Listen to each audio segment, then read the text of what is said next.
Friends, आज की इस वीडियो में हम लोग पढ़ने वाले हैं भक्ति एवं सूफी आंदोलन से संबंधित 70 ऑब्जेक्टिव प्रश्न।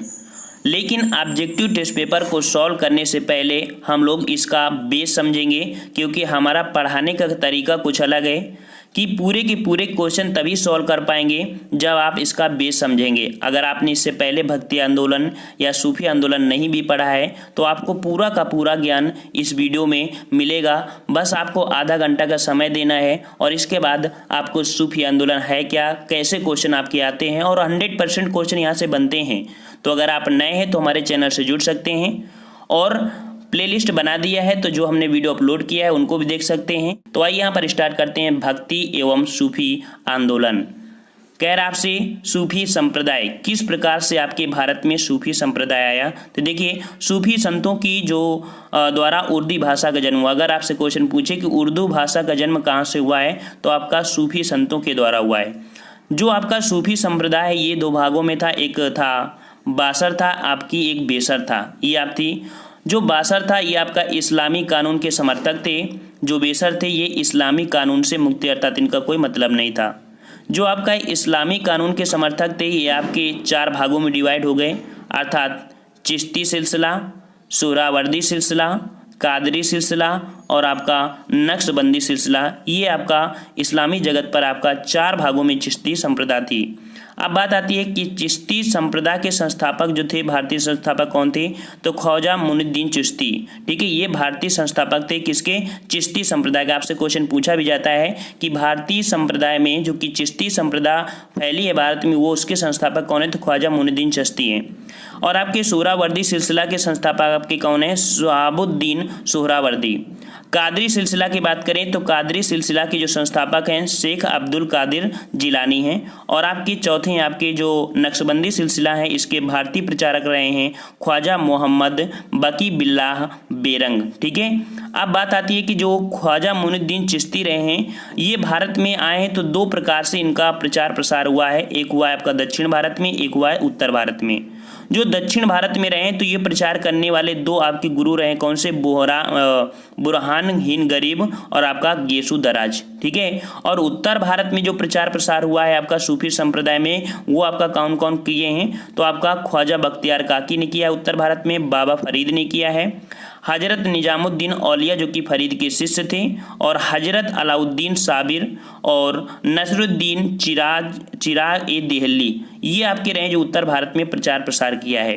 अब यहाँ पर हम लोग पढ़ते हैं चिश्ती सिलसिला के प्रमुख उद्देश्य। ठीक है, हर एक क्वेश्चन को याद रखना और सभी क्वेश्चन आपके बहुत ही महत्वपूर्ण है। अगर आप, हमने बता दिया, अगर ना भी जानते हैं ना तब भी आप रट जाएंगे कि हाँ ये होता क्या है। ठीक है, और आपको 100% टेस्ट पेपर लगाइए, आपको देखने को अभी मिलेंगे। ठीक है ना, कह रहा है चिश्ती सिलसिला के प्रमुख उपदेशक अर्थात शेख ख्वाजा मुइनुद्दीन चिश्ती जी की मृत्यु हुई थी 1235 में और इनकी दरगाह पूछ लेता है तो आपका अजमेर में है जो कि राजस्थान में। सबसे पहले क्वेश्चन आपका यही पूछा जाता था। सेकेंड आता है ख्वाजा कुतुबुद्दीन बख्तियार काकी, जिनके नाम में आपकी जो दिल्ली की आपकी कुतुब मीनार है इन्हीं के नाम पर रखी गई है और इनकी मृत्यु हुई थी 1235 में। ठीक है, और इनकी जो दरगाह बनी है आपकी दिल्ली में है। नेक्स्ट आते हैं शेख फरीदुद्दीन गंज ए शंकर, ये 1265 में इनकी मृत्यु होती है और अजोधर जो कि पाकिस्तान में इनकी दरगाह बनी है। नेक्स्ट आते हैं शेख निजामुद्दीन औलिया जो कि 1325 में इनकी मृत्यु होती है और दिल्ली में इनकी दरगाह है। और 5वें आपके शेख नसरुद्दीन चिराग ए देहलवी और इनकी 1356 में मृत्यु होती है, इनकी दरगाह दिल्ली पर बनी है। ठीक है फ्रेंड्स, और नेक्स्ट क्वेश्चन को आते हैं। देखिए, आपको पढ़ना है ख्वाजा मुइनुद्दीन चिश्ती के बारे में, क्योंकि क्वेश्चन यहाँ से 100% बनते हैं, तो जो बनते हैं उसको हम जरूर पढ़ेंगे। तो देखिए, इनका जो जन्म हुआ था तो 1143 को अफगानिस्तान के सिस्तान में हुआ था। पिता का नाम था सैयद गियासुद्दीन, मृत्यु हुई थी 1236 ईस्वी को राजस्थान के अजमेर में और खानका इनकी बनी है राजस्थान के अजमेर में। ठीक है ना, इनके शिष्य कौन थे, तो शेख हमीउद्दीन नागौरी व कुतुबुद्दीन बख्तियार काकी थे, किसके, ख्वाजा मुइनुद्दीन चिश्ती के जो थे शिष्य वो थे आपके कौन से, मेन आपके हैं कुतुबुद्दीन बख्तियार काकी।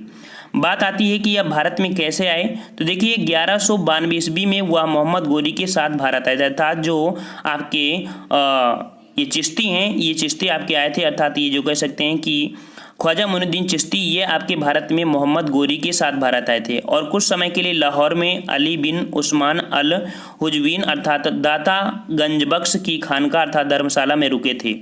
जो उस्मान अल हुजवीर एक प्रसिद्ध सूफी संत थे। उन्होंने सूफीवाद पर कसक अल महजूब नामक प्रसिद्ध ग्रंथ की रचना किया था। कौन सी रचना? कसक अल महजूब नामक ग्रंथ की रचना किया था। ठीक है, और यही पर उन्होंने भारत में चिश्ती संप्रदाय की स्थापना किया था और अजमेर उस समय पृथ्वीराज चौहान के अधीन था। जो अजमेर था उस समय पृथ्वीराज चौहान के अधीन था। बात आती है इनकी दरगाह की, तो इनकी दरगाह उनकी यादगार अजमेर में स्थित है और ख्वाजा साहब के नाम से प्रसिद्ध है। मुगल सम्राट अकबर ने इस दरगाह की 2 बार पैदल यात्रा की है। क्वेश्चन आपसे पूछेगा कि अकबर की चिश्ती की दरगाह में कितनी बार पैदल यात्रा किया है, तो 2 बार पैदल यात्रा किया है। अब आते हैं कुछ महत्वपूर्ण आपका है कुतुबुद्दीन बख्तियार काकी के बारे में। ठीक है, ज़्यादा नहीं है लेकिन जो जरूरी है उनको ही हमने लिया है।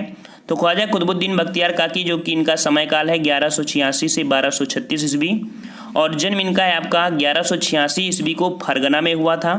मृत्यु इनकी 1236 दिल्ली में हुई। खानका इनकी बनी है दिल्ली में। और प्रमुख शिष्य की बात करें तो शेख बद्दीन गजनवी व शेख फरीद थे। उपाधि की बात करें तो कुतुब उल अकपाक, मलिक उल मसाइस, रईस उल सालकी और सिराजुल ये रहे। ठीक है, जरूरी क्या है उनको आपको देखना है। ठीक है, जरूरी वाले आपको करना है। ये विशेष आपका पॉइंट है कि सुल्तान इल्तुतमिश ने दिल्ली की प्रसिद्ध मीनार का नाम कुतुबुद्दीन इन्हीं के नाम पर रखा था, भी हमने आपको बताया था। अब आपका पॉइंट आता है जो सबसे बेहतरीन आपका पूरे इतिहास का है कि जो शेख निजामुद्दीन औलिया के बारे में क्वेश्चन आपको मिलता है और ये बहुत ही अच्छा क्वेश्चन है। देखना यहाँ से पढ़ने वाले क्वेश्चन कितने अच्छे मिलेंगे आपको। कह रहा है जन्म कहाँ हुआ था, तो आपका ये 1236 ईस्वी को उत्तर प्रदेश के बदायूं में हुआ था। मृत्यु हुई थी 1325 ईस्वी को दिल्ली में। माता का नाम था बीबी जुलेखा और खानका इनकी बनी है गयासपुर जो कि दिल्ली में है। शिष्य की बात करें तो अमीर खुसरो निजामुद्दीन औलिया के शिष्य थे और सिराजुद्दीन उस्मानी और शेख बुरहानुद्दीन गरीब और नसरुद्दीन चिहाग देलवी ये आपके निजामुद्दीन औलिया के क्या थे, आपके शिष्य थे। अब बात आती है विशेष पॉइंट कि भारत में चिश्ती संप्रदाय का सबसे अधिक प्रचार हुआ था इन्हीं के द्वारा ही हुआ था। ठीक है, और समर्थक की बात करें निजामुद्दीन औलिया एकमात्र चिश्ती संत थे जो अविवाहित थे, अर्थात जो ये आपके औलिया थी ये इन्होंने शादी नहीं किया था। ठीक है, और शेख निजामुद्दीन औलिया ने 7 सुल्तानों का राज्य देखा था। ये भी पॉइंट पूछता है कि दिल्ली सल्तनत काल में कौन से संत थे जो सबसे अधिक सुल्तानों तक राज्य देखा था, तो आपके यही हैं औलिया। इन्होंने 7 सुल्तानों का राज्य देखा, कहीं कहीं 8 भी होता है, परंतु कभी किसी के दरबार भी में नहीं गए थे। ठीक है, और सुल्तान अलाउद्दीन खिलजी व जलालुद्दीन खिलजी ने उनसे मिलने का बहुत प्रयास किया किंतु उन्होंने अस्वीकार कर दिया। जब अलाउद्दीन ने उनसे मिलने की आज्ञा मांगी तो उन्होंने उत्तर दिया कि मेरे मकान में 2 दरवाजे हैं, यदि सुल्तान एक के द्वारा आएगा तो मैं दूसरे के द्वारा चला जाऊंगा। गियासुद्दीन तुगलक को निजामुद्दीन औलिया के कट संबंध थे। क्वेश्चन आपसे आएगा कि गियासुद्दीन तुगलक के किससे कट संबंध थे, तो आपके निजामुद्दीन औलिया से गियासुद्दीन तुगलक के कटु संबंध थे। इनकी लोकप्रियता से भयभीत होकर उन्हें दिल्ली छोड़ने का आदेश दिया। अपने बंगाल अभियान के दौरान औलिया को एक धमकी दिया था, अर्थात गियासुद्दीन ने एक धमकी दिया था जब वो आपके बंगाल अभियान से लौट रहे थे कि औलिया को बोला था कि आप ऐसा करिए कि दिल्ली अभी दूर, अर्थात कि आप दिल्ली छोड़कर चले जाइए। तो औलिया ने कहा था दिल्ली हंजे दूरा आस्ते, अर्थात दिल्ली अभी दूर है। और इसके बाद कुछ पॉइंट आपको पढ़ना है कि उन्हें महबूब ए इलाही अर्थात ईश्वर का प्रिय व सुल्तान उल औलिया या संतों का राजा भी कहा जाता है। किसे, तो आपका यहाँ पर हो जाएगा औलिया को। ठीक है ना। मम की बात करें यहाँ पर तो देखिए कुछ आपका है सुलह ए कुल का सिद्धांत परिवर्तित किया था।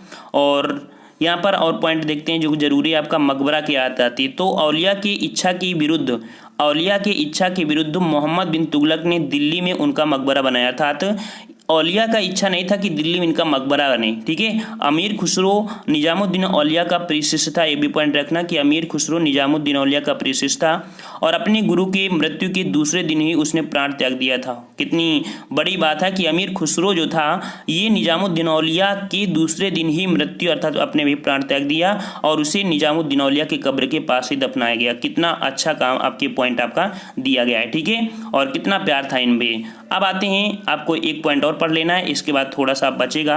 कह रहा है शेख बुरहानुद्दीन गरीब। शेख बुरहानुद्दीन जो गरीब हैं तो इनके संस्थापक हैं आपके शेख बुरहानुद्दीन गरीब, जो कि दक्षिण भारत में चिश्ती संप्रदाय के प्रवर्तक हैं। आपसे क्वेश्चन पूछेगा कि दक्षिण भारत में चिश्ती संप्रदाय के प्रवर्तक कौन थे, तो आपके शेख बुरहानुद्दीन गरीब थे और इनकी खानका बनी आपकी दौलताबाद में। ठीक है, यहाँ पर पॉइंट कुछ आपके हैं कि राजधानी दिल्ली से दौलताबाद परिवर्तन के समय सुल्तान मोहम्मद बिन तुगलक ने इन्हें दौलताबाद जाने के लिए बाध्य किया। दक्षिण भारत में चिश्ती संप्रदाय की नींव शेख बुरहानुद्दीन ने ही रखी थी।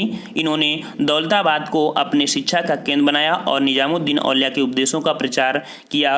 एक अन्य संत हाजी रूमी थे, जिनका खानका बीजापुर में था। अब पॉइंट आपके खत्म हुए। अब आपके बचे एक थोड़ा सा आपका शेख सलीम चिश्ती हैं, बहुत ही अच्छे हैं, जो कि अकबर के गुरु थे। ठीक है, कह सकते हैं कि अकबर के गुरु यही थे आपके। ठीक है, तो कह रहा है शेख सलीम चिश्ती, इनकी खानका है फतेहपुर सीकरी में, दरगाह भी बनी है फतेहपुर सीकरी में। इनके पिता का नाम था शेख बहाउद्दीन। कार्य की बात करें उपाधि की, तो शेख सलीम चिश्ती और या चिश्ती शाखा के अंतिम उल्लेखीय संत थे। ये अंतिम उल्लेखीय संत थे। शेख सलीम चिश्ती बहुत समय तक अरब में रहे थे। वहाँ उन्हें शेख उल हिंद की कह सकते हैं कि एक पदवी प्रदान की गई थी। इसके बाद आपके वे भारत आए तथा आगरा सीकरी नामक स्थान पर अपना खानका स्थापित किया। उन्होंने 24 बार मक्के की यात्रा की थी। ये पॉइंट आपका बहुत ही महत्वपूर्ण है कि आपके जो यहाँ पर है कि शेख सलीम चिश्ती, तो शेख सलीम चिश्ती 24 बार मक्के की यात्रा गए थे और ये मुगल सम्राट के समकालीन थे। विशेष पॉइंट आपको जो पढ़ना है कि इन्हें एक आशीर्वाद से अकबर के पुत्र सलीम का जन्म हुआ था। ठीक है, अकबर के पुत्र थे, सलीम का जन्म हुआ था। शेख सलीम के नाम पर ही अकबर ने अपने पुत्र का नाम सलीम रखा था। इनकी मृत्यु अकबर के जीवन काल में ही हो गई थी और इनका मकबरा फतेहपुर सीकरी में बना। ये पॉइंट आपको पढ़ने लायक था यहाँ पर। ठीक है, नेक्स्ट क्वेश्चन आपसे कह रहा है यहाँ पर कि इस्लाम के 5 मुख्य बिंदु। इस्लाम के देखिए 5 मुख्य बिंदु क्या है। हौजीद, ये क्या होता है, तो अल्लाह में विश्वास रखना। नमाज क्या है, प्रार्थना 5 बार प्रतिदिन करना। रोजा जो कि रमजान के महीने में उपवास रखना। ज़कात जो कि भिक्षा देना। और हज मतलब मक्का की तीर्थ यात्रा करना। एक पॉइंट होता है कि आईने अकबरी में अबुल फजल ने 14 सूफी सिलसिलों का उल्लेख किया है। ठीक है, ये आपके दिए हैं, आप इनको टेलीग्राम से डाउनलोड कर सकते हैं। अब आता है थोड़ा सा पॉइंट बच्चे हैं आपके, जो कि दक्षिण भारत में भक्ति आंदोलन है। तो देखिए भक्ति आंदोलन में कि एक होते हैं आपकी विष्णु भक्त शाखा और दूसरी आपकी शिव भक्ति शाखा।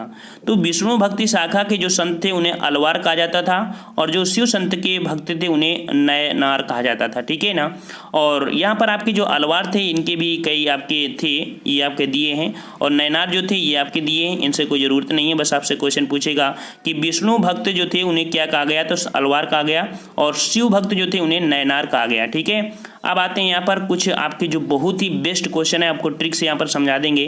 कह रहा है आपका अद्वैतवाद। तो अद्वैतवाद का जो है अद्वितीय थे शंकराचार्य, अर्थात यहाँ पर शंकराचार्य अद्वैतवाद के समर्थक थे, प्रवर्तक थे। ठीक है, अर्थात और यहाँ विशिष्ट कौन है, तो विशिष्ट आपके राम। ठीक है, विशिष्ट राम भगवान ऐसे नाम बोलते हैं, तो विशिष्ट आपके हैं आपके रामानुजाचार्य। द्वैतवाद आपके निम्बकाचार, मतलब कि अगर बोल दिया जाए नींबू का अचार तो बोलते हैं कि दे दो, अर्थात द्वैतवाद आपका निम्बकाचार। ठीक है, शुद्ध द्वैतवाद, जो शुद्ध खाएगा वही उसको बल मिलेगा, अर्थात शुद्ध द्वैतवाद को प्रतिपादक आपके बल्लभाचार्य हैं। नेक्स्ट आपका है द्वैतवाद अर्थात दवा की जरूरत किसको, माधवा अर्थात मद मतलब कि महद जो आपका होता है, मद मतलब आपका होता है शहद। ठीक है, तो द्वैतवाद के जो संस्थापक थे आपके मद मतलब कि जो दवा, इसको दवा बोल दो, दवा बोल दो। जब दवा बोलेंगे दवा में काम आता है मद मतलब शहद, अर्थात द्वैतवाद जो थे माधवाचार्य इनके संस्थापक। और भेदवाद आपके थे भास्कराचार्य।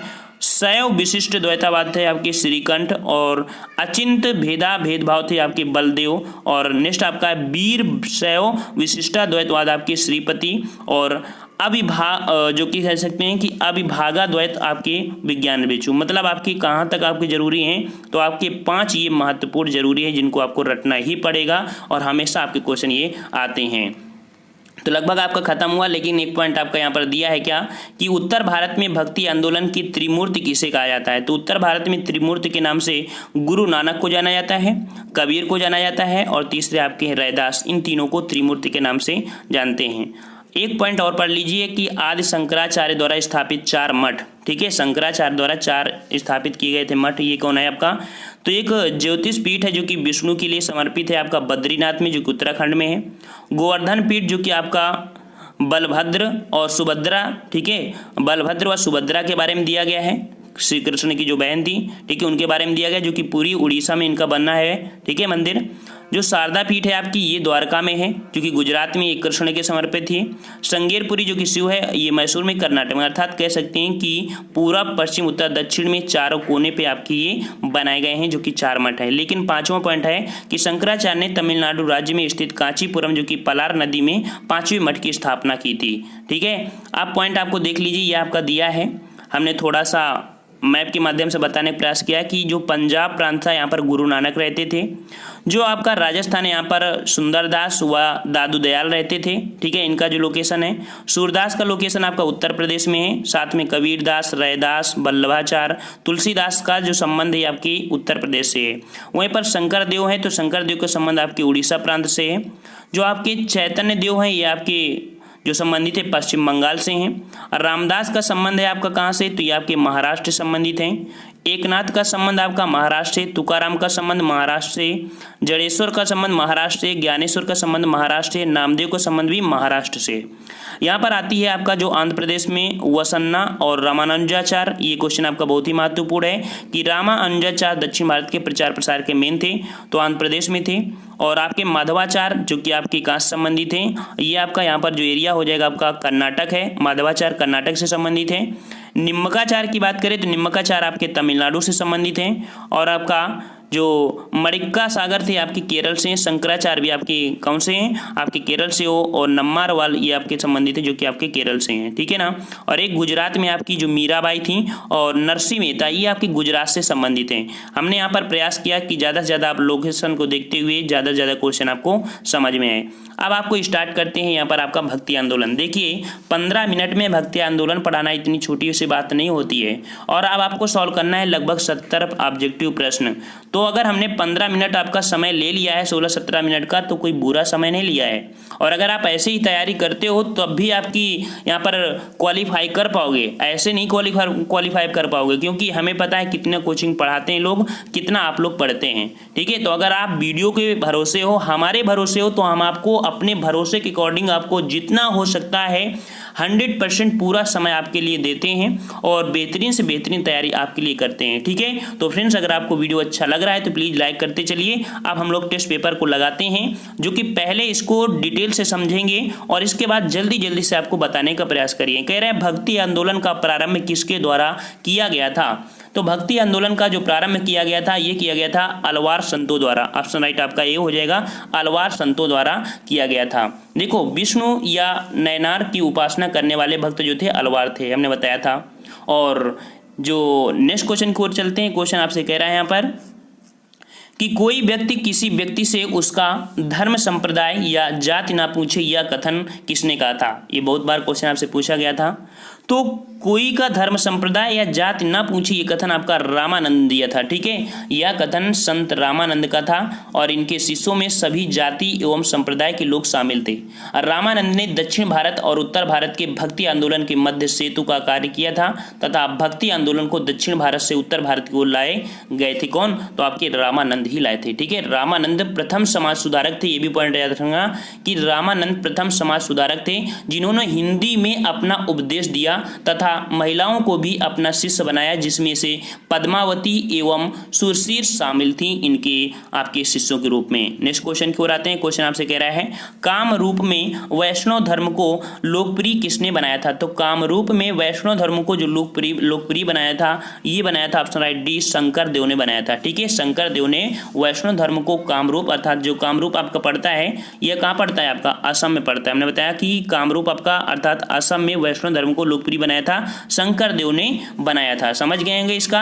और इन्होंने एकेश्वरवाद पर जोर देकर वर्गीत परंपरा को जन्म दिया था। नेक्स्ट क्वेश्चन की ओर आते हैं। क्वेश्चन आपसे कह रहा है यहाँ पर कि रामानुजाचार्य किससे संबंधित है। तो रामानुजाचार्य संबंधित है आपके विशिष्ट द्वैतवाद से। तो ऑप्शन आपके यहाँ पर दिया होगा आपका सी नंबर, आपका विशिष्ट द्वैतवाद संबंधित है आपके कौन, रामानुजाचार्य। नेक्स्ट क्वेश्चन आपसे कह रहा है यहाँ पर कि शुद्ध द्वैतवाद का प्रतिपादन किसने किया था। हमने बताया था शुद्ध वही होगा जिसके अंदर बल होगा, अर्थात आपका वल्लभाचार्य। तो वल्लभाचार्य प्रतिपादक थे आपके शुद्ध द्वैतवाद के सिद्धांत से संबंधित हैं। नेक्स्ट कह रहा है कबीर किसके शिष्य थे, कबीर किसके शिष्य थे, तो कबीर जो शिष्य थे आपके रामानंद के शिष्य थे, ठीक है ना। रामानंद के 12 शिष्यों में से, मतलब कि रामानंद के 12 शिष्य थे, इसमें से कबीर एक प्रमुख शिष्य थे जो हिंदू व इस्लाम धर्म में प्रचलित आडंबरों के आलोचक थे। कबीर की रचनाओं का संकलन आपका मिलता है कहाँ पर, आपका बीजक में मिलता है, ठीक है। और कबीर पंथ नामक जो धार्मिक संप्रदाय है इनकी शिक्षाओं के अनुयायी अर्थात शिक्षाओं के अनुयायी हैं। ये अगर बात करें कि किसके समकालीन थे, तो ये आपके सिकंदर लोदी के समकालीन थे, ठीक है ना। और एक पॉइंट और याद रखना कि अबुल फजल ने कबीर को मुवाहिद अर्थात एकेश्वरवादी बताया है। किसने, आपके अबुल फजल ने बताया है। नेक्स्ट कह रहा है सूची फर्स्ट को सूची सेकंड से सुमेलित करना है। यहाँ पर दिया गया है कि एक भक्ति संत हैं और इनका व्यवसाय क्या रहा है, बहुत बार क्वेश्चन आपसे पूछा गया है। तो यहाँ पर जो नामदेव हैं, नामदेव ये दर्जी थे, क्या थे, ये एक दर्जी थे। जो आपके कबीर हैं, कबीर आपके जुलाहा थे। और आपके जो रविदास हैं तो रविदास एक मोची थे, ठीक है, मोची थे। और जो सेना थे, सेना और ये आपके नाई थे, ठीक है। ये आपका होगा, इसका मिलान हमने यहाँ पर आपको दे भी दिया है, इसके स्क्रीनशॉट ले सकते हैं। नेक्स्ट कह रहा है भगवान शिव की प्रतिष्ठा में कितने ज्योतिष लिंग स्थापित किए गए हैं, तो भगवान शिव की प्रतिष्ठा में आपके कितने लिंग किए गए हैं, तो 12 ज्योतिष किए गए हैं। ये आपके कौन कौन से हैं, तो आप देख सकते हैं कि 12 ज्योतिष स्थापित किए गए हैं। कौन कौन से, ये आपके हैं केदारनाथ, महाकालेश्वर, सोमनाथ, भीमाशंकर, विश्वनाथ, ओंकारेश्वर, त्र्यंबकेश्वर, मल्लिकार्जुन, वैद्यनाथ, नागेश्वर, श्री घृष्णेश्वर, अवकार, रामेश्वरम। ये आपके हैं जो कि 12 ज्योतिषलिंग स्थापित किए थे। नेक्स्ट क्वेश्चन आपसे कह रहा है तुलसीदास किसके समकालीन थे। अभी क्वेश्चन आपका आया था कि तुलसीदास किसके समकालीन थे। ऑप्शन राइट आपका हो जाएगा ए नंबर, अकबर व जहांगीर के समकालीन आपके थे, ठीक है ना। और नेक्स्ट क्वेश्चन को आते हैं। क्वेश्चन आपसे कह रहा है कि कृष्ण जीवन परक प्रेम वाटिका काव्य की रचना किसने की थी, अर्थात जो कृष्ण पर आधारित जीवन परक है प्रेम वाटिका काव्य की रचना किसने की थी। 11 का ऑप्शन राइट सी हो जाएगा, रसखान ने किया था, ठीक है, रसखान ने किया था। नेक्स्ट कह रहा है आपसे कि महाराष्ट्र का सबसे महान कवि कौन था, तो महाराष्ट्र का जो सबसे महान कवि था आपका तुकाराम, ऑप्शन राइट आपका हो जाएगा बी। देखिए महाराष्ट्र के महानतम कवि तुकाराम थे। इनका जो जन्म हुआ था पुणे जिले के एक देहू नामक स्थान में 16वीं सदी में हुआ था।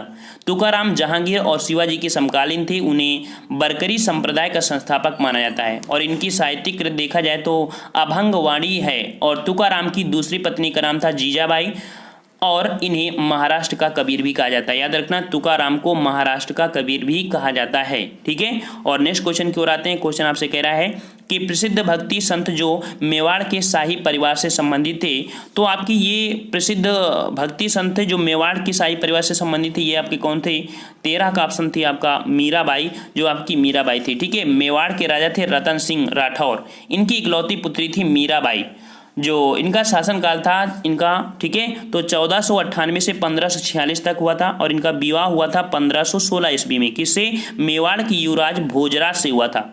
मीराबाई के भजन जो कि आपके हैं ब्रज भाषा और राजस्थानी में रचे गए हैं और उनके कुछ पद आपके गुजराती में, क्योंकि इनका जो लोकेशन है आपका गुजराती में है। तो जो कृष्ण के प्रति प्रेम और भक्ति की भावना से ओतप्रोत हैं, जितने भी हैं सब कृष्ण के भक्ति से संबंधित हैं। अब आपको यहाँ पर लगाना है कौन सा टेस्ट, जो कि आपको स्पीड टेस्ट, मतलब कि अब आपको स्पीड में लगाना है, क्योंकि हमने जो पढ़ाया है उसी का आपका ये दूसरा आपका टेस्ट पेपर है जो इसी में हमने कंबाइन कर दिया है। आपको स्पीड में जाना है। हमने पहले बताया कि पहले आपको बेस, फिर थोड़ा उसका नॉलेज और इसके बाद तीसरा आपको स्पीड पकड़ना है ताकि आपके अंदर स्पीड आ जाए, ठीक है फ्रेंड्स। तो यहाँ पर स्टार्ट करते हैं। जो कि आपका कह रहा है भक्ति आंदोलन का प्रारंभ किया था। भक्ति आंदोलन का जो प्रारंभ किया था वो किसने किया था, ए नंबर अलवार संतों ने किया था। नेक्स्ट क्वेश्चन की ओर आते हैं। क्वेश्चन आपसे कह रहा है कि भक्ति संस्कृत का भारत में पुनर्जन्म हुआ था, तो ये किस काल में हुआ था। ऑप्शन राइट आपका डी हो जाएगा, 15वीं और 16वीं सदी ईस्वी में आपका हुआ था। नेक्स्ट कह रहा है कि बुद्ध और मीरा के जीवन दर्शन में मुख्य जो साम्य था, बुद्ध और मीरा के जीवन में, तो जीवन दर्शन में मुख्य साम्य था। 43 का ऑप्शन राइट आपका यहाँ पर हो जाएगा, 43 का सी नंबर, संसार दुखपूर्ण है, ठीक है। बुद्ध और इनका मतलब है दुखपूर्ण है। नेक्स्ट कह रहा है आपसे कि कोई व्यक्ति किसी व्यक्ति से उसका धर्म संप्रदाय या जाति ना पूछो, यह कथन किसका था। ऑप्शन 44 का हो जाएगा, रामानंद का था। अब आपको बिल्कुल रट जा रहा होगा क्वेश्चन, ठीक है। कह रहा है कामरूप में वैष्णव धर्म को लोकप्रिय बनाया था, तो 145 का डी नंबर आपका शंकराचार्य ने बनाया था, ठीक है। शंकराचार्य 145 का डी नंबर होगा शंकराचार्य। और नेक्स्ट कह रहा है असम में कूच बिहार में असम में कूच बिहार में वैष्णव धर्म का प्रवर्तन किसने किया था? तो कूच बिहार असम में और आपकी बिहार में जो वैष्णव धर्म का प्रचार किया था या प्रवर्तन किया था, ये किसने किया था? सी नंबर आपका शंकरदेव ने किया था। नेक्स्ट कह रहा है रामानुजाचार्य किससे संबंधित हैं? तो रामानुजाचार्य जो संबंधित है आपके विशिष्ट द्वैतावाद से, अर्थात विशिष्ट थे राम थे। ठीक है, शुद्ध कौन थे? तो शुद्ध द्वैतावाद थे आपके बल्लभाचार्य, अर्थात जिनके शुद्ध होंगे वही आपके बल होंगे, अर्थात बल्लभाचार्य। नेक्स्ट कह रहा है कि निम्नलिखित में से किस भक्त संत ने अपने संदेश के प्रचार के लिए सबसे पहले हिंदी का प्रयोग किया था? तो सबसे पहले हिंदी का प्रयोग करने वाले ये थे आपके रामानंद। ऑप्शन राइट आपका सी हो जाएगा। नेक्स्ट कह रहा है कबीर शिष्य थे, कबीर जो शिष्य थे वो किसके शिष्य थे? तो ऑप्शन राइट आपके 150 का हो जाएगा यहाँ पर आपका बी नंबर रामानंद। ठीक है, नेक्स्ट कह रहा है आपसे कि मध्यकालीन भारत के निम्नलिखित में से किस संत का जन्म प्रयाग में हुआ था? तो किस संत का जन्म प्रयाग में हुआ था? 151 का ऑप्शन राइट हो जाएगा बी नंबर। रामानंद का जो जन्म हुआ था आपका प्रयाग में हुआ था। नेक्स्ट कह रहा है कबीर का रचयिता है, बीजक का रचयिता है, तो बीजक का जो रचयिता है कौन है? 152 का ऑप्शन राइट हो जाएगा बी आपके कबीर हो जाएंगे। नेक्स्ट कह रहा है कि कबीर एवं धर्मदास के मध्य संवादों के संकलन का शीर्षक है। तो जो कबीर और धर्मदास जो मध्य संवाद हुआ था ये शीर्षक आपका क्या है? तो 153 का ऑप्शन राइट हो जाएगा बी अमर मूल था। ठीक है, अमर मूल। नेक्स्ट कह रहा है मलूक दास एक संत कवि थे, ये कहाँ से संबंधित हैं? तो मलूक दास जो संबंध है इनका आपका संबंध है डी नंबर कड़ा से संबंधित, इलाहाबाद के पास। नेक्स्ट कह रहा है कि भगवान शिव की प्रतिष्ठा में कितने ज्योतिष स्थापित हैं? तो उनकी प्रतिष्ठा में आपके कितने हैं? 12 शिवलिंग आपके स्थापित किए गए हैं। नेक्स्ट कह रहा है रामानुज के अनुयायियों को कहा जाता है, जो रामानुज के अनुयायी थे उनको कहा जाता है बी नंबर आपका वैष्णव धर्म कहा जाता है। नेक्स्ट कह रहा है कि निम्नलिखित में से कौन सा स्थान गुरु नानक का जन्म स्थल है? तो गुरु नानक का जो जन्म हुआ था आपका कहाँ हुआ था? 157 का सी नंबर ननकाना, जो कि वर्तमान में पाकिस्तान में पड़ता है।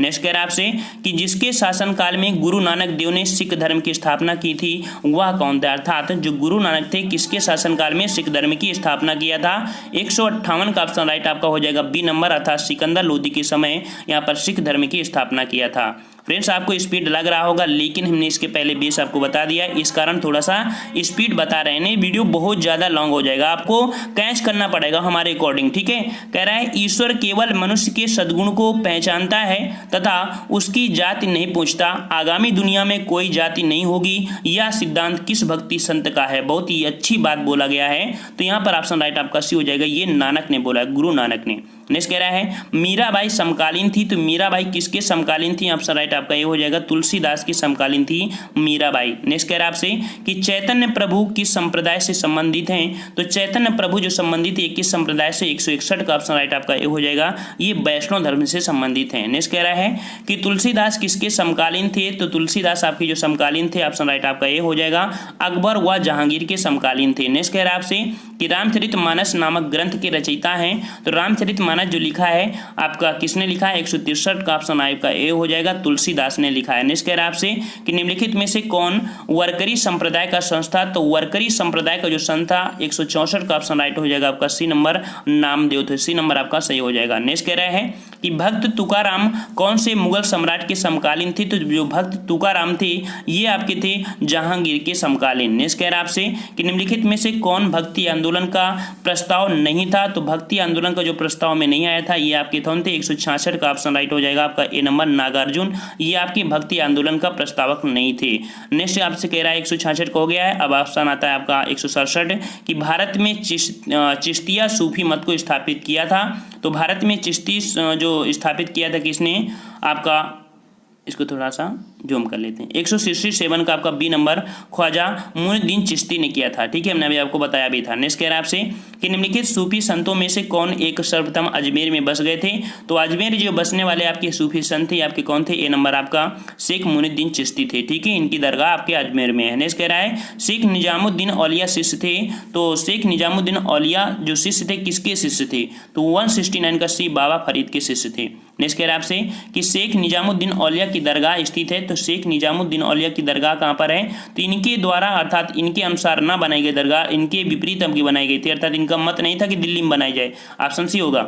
शेख निजामुद्दीन औलिया की दरगाह कहाँ पर है, दिल्ली में है, लेकिन इनका मन नहीं था कि हमारी दरगाह यहाँ पर बनाई जाए, इनकी दरगाह इनके बेमन बनाई गई है। ठीक है, नेक्स्ट कह रहा है कि जिस सूफी संत की मान्यता थी कि भक्ति संगीत ईश्वर के निकट पहुंचाने के एक साधन है, वह कौन है। तो ये जो शब्द दिया था आपके मुइनुद्दीन चिश्ती ने कहा था, इन्होंने कहा था कि जो भक्ति है वो संगीत ईश्वर के निकट पहुंचाने के एक साधन। नेक्स्ट कह रहा है आपसे कि निम्न में से किस सूफी संत के विचारों को सिखों के धर्म ग्रंथ जो कि आदि ग्रंथ में संकलित किया गया है।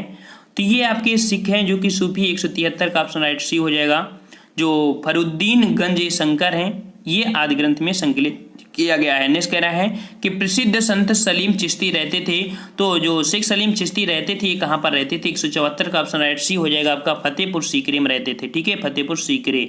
नेक्स्ट कह रहा है आपसे कि निम्नलिखित में से किसे शेख उल हिंद की पदवी प्रदान की गई थी, तो शेख उल हिंद की पदवी प्रदान की गई थी, 175 का ऑप्शन राइट हो जाएगा, डी नंबर, शेख सलीम चिश्ती को की गई थी। नेक्स्ट कह रहा है आपसे कि निम्नलिखित सूफीवाद के सिलसिलों में कौन संगीत के विरुद्ध था, तो संगीत के विरुद्ध कौन था, 176 ऑप्शन राइट हो जाएगा, डी नक्शबंदी। ये आपका सूफी सिलसिले से संगीत के विरुद्ध आपका था जो नक्शबंदी सिलसिला था। नेक्स्ट कह रहा है कि निम्नलिखित सूफियों में से किसने कृष्ण को औलिया के रूप में माना था, तो अर्थात कृष्ण को औलिया के रूप में मानने वाले ये आपके थे, ऑप्शन राइट आपका हो जाएगा ए नंबर, जो शाह मोहम्मद गौस ये थे, इन्होंने कृष्ण को औलिया के समान माना था। नेक्स्ट कह रहा है आपसे कि दारा सिको ने किस शीर्षक के अंतर्गत उपनिषदों का फारसी में अनुवाद किया। ये बहुत बार क्वेश्चन आपका पूछा गया है, तो फारसी में अनुवाद किया था जो कि कह सकते हैं ऑप्शन राइट आपका 178 का हो जाएगा यहाँ पर, डी नंबर, सिर्रे अकबर के नाम से इन्होंने फारसी में अनुवाद किया था। नेक्स्ट कह रहा है आपसे कि सिर्रे अकबर के लेखक थे, तो सिर्रे अकबर के लेखक कौन हो जाएंगे, 170 के 9 का बी हो जाएगा, दारा सिको है। ठीक है,